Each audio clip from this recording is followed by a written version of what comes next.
So if you've been following the NBA recently, you've probably heard of this thing called tanking, with teams like the Philadelphia 76ers, LA Lakers, Orlando Magic, Detroit Pistons, and New York Knicks even being said to be tanking. In the news, Adam Silver has said that he doesn't think it exists, at least according to the Associated Press, yet the NBA tried, and failed, to make a draft lottery reform to make this tanking business harder to accomplish.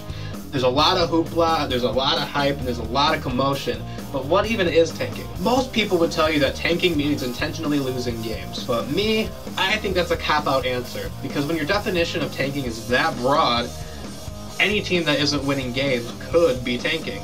And even with the word intentionally in there, I'm not in that boardroom, I don't know their intentions, so my 2 cents is that tanking is an organizational rebuilding strategy used by front offices that involves intentionally pushing out a non-competitive roster with the goal of losing games to get higher draft picks via the NBA's draft lottery system. I think there's an important distinction to be made between tanking and rebuilding. All tanking teams are rebuilding because tanking is a type of rebuilding, but not every rebuilding team is tanking because there are multiple ways to rebuild. So one way would be through free agency. And the way we're seeing this happen more is that teams are aligning a bunch of their contracts to end in one offseason, so that way they can make a run at a few of the best players in that offseason, sort of like what Miami did in 2010. Additionally, you can rely on just making really savvy trades. Usually those involve some sort of star player who might not be happy in his current situation, maybe getting a little disgruntled, sort of like what happened with Boston and Kevin Garnett and Ray Allen, or Houston with James Harden, or New York with Carmelo Anthony. Additionally, you can rebuild by naturally developing a core group of young, naturally drafted players without intentionally losing a bunch of games, sort of like Indiana or Portland, or most commonly, you can use free agency, the draft, trades, all these methods in a more natural way without ever deliberately trying to put forth a non-competitive roster. So with all of these other ways to rebuild, why would a team tank? Well, in an interview with Jeff Goodman of ESPN The Magazine, an anonymous NBA GM answered that question, saying, quote, "Our team isn't good enough to win and we know it. So this season, we want to develop and evaluate our young players, let them learn from their mistakes, and get us in a position to grab a great player. The best way for us to do that is to lose a lot of games. This draft is loaded." And I know that this sounds crazy, but if you're an NBA GM like me, the last place you want to be is in the middle.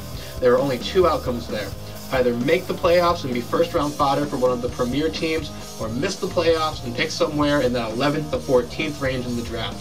Either way, the odds are that you stay in that middle range, and it's a recipe for disaster. You need superstars to compete in this league, and the playing field for those guys is tilted towards a few big market teams.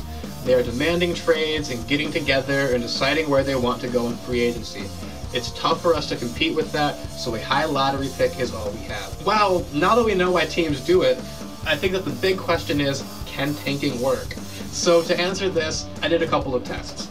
For the first, I took a look at the production of top 10 NBA picks from 1990 to 2010 using a metric on Basketball Reference called win shares, which is designed to be a rough estimate of how many wins an individual player contributes to his team over the course of a season. I looked at this during the 4th year because that's the last year of the rookie scale contract, which means that it's the last year that you can really guarantee that a player is going to be on your team.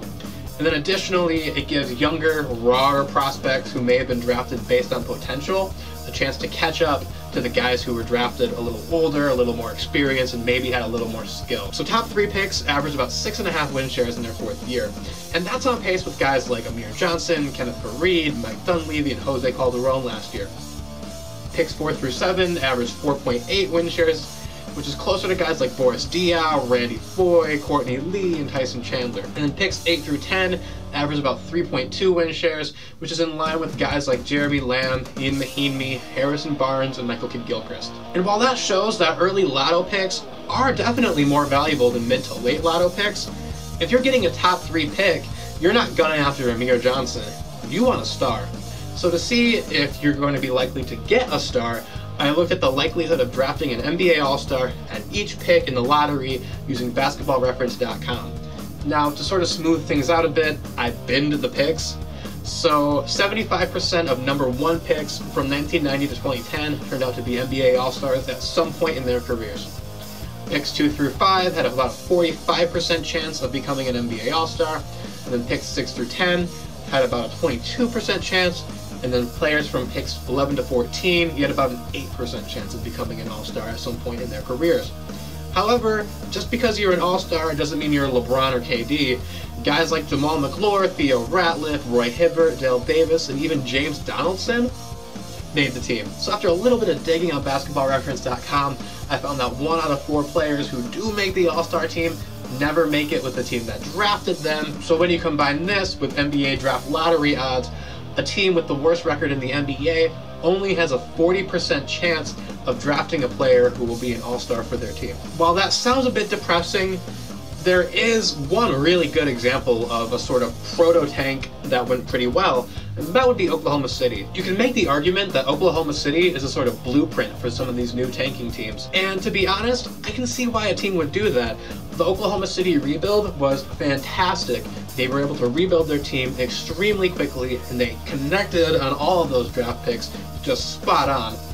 But a lot of luck was involved. In 2007, Oklahoma City, then Seattle, ouch, only had a 39% chance of getting a top 2 pick with the pick that they got from the Celtics, and then they also had a 19% chance of making the top 2 with their own pick, so if you put those together, they had about a 50-50% chance.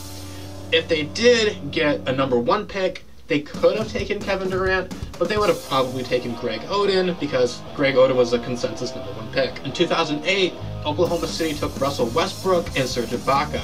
However, as Ben Alamar notes in his awesome book that I highly recommend called Sports Analytics, the Thunder were strongly debating internally between taking Westbrook and center Brook Lopez.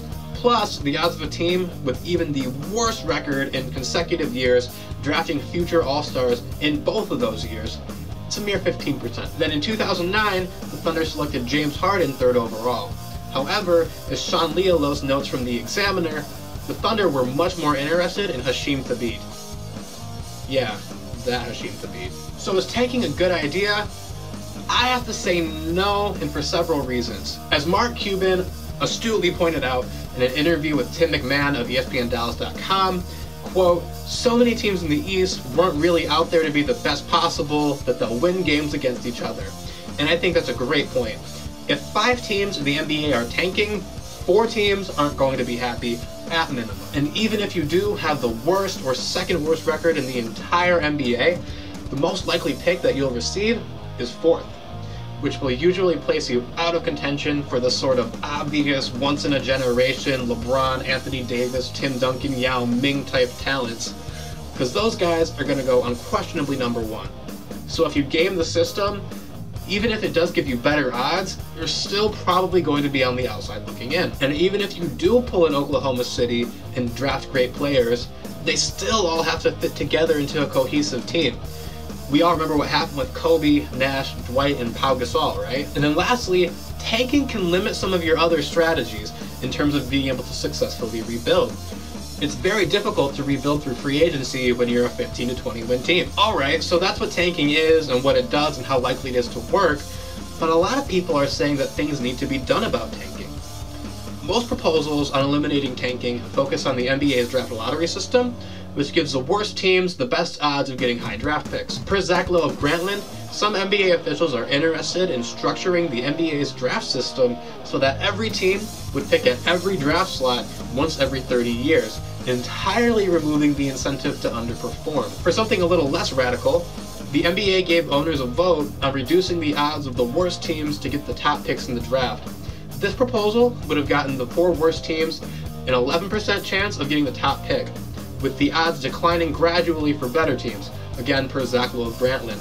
However, this proposal got vetoed, and while these proposals might reduce the incentives for intentionally losing, the natural consequences of tanking may prove to be an even stronger deterrent. Philadelphia, the poster child for tanking, has struggled mightily in terms of attendance these past few years, despite having some of the lowest ticket prices in all of the NBA. So to wrap things up, tanking really is a sort of swing for the fences way to rebuild. And while you might get Kevin Durant, James Harden, Westbrook, and Ibaka, you could also wind up with Oden, Thabeet, Brook Lopez, and Daryl Arthur. And you'll probably wind up with something in between. I think that whether or not it ends up as a fad or a trend going forward is going to rely a lot on the luck and odds of the few teams that are currently tanking. Having said that, there are a lot of successful rebuilds in recent memory that did not involve tanking, including Toronto, Memphis, Washington, and Portland. So I hope that you can understand my skepticism when it comes to a rebuilding strategy that literally involves winning the lottery. But if this video made you feel like you won the lottery, give it a thumbs up. If not, give it a thumbs down. Leave a comment saying why, or maybe if you think tanking is a good or bad or meh or interesting idea.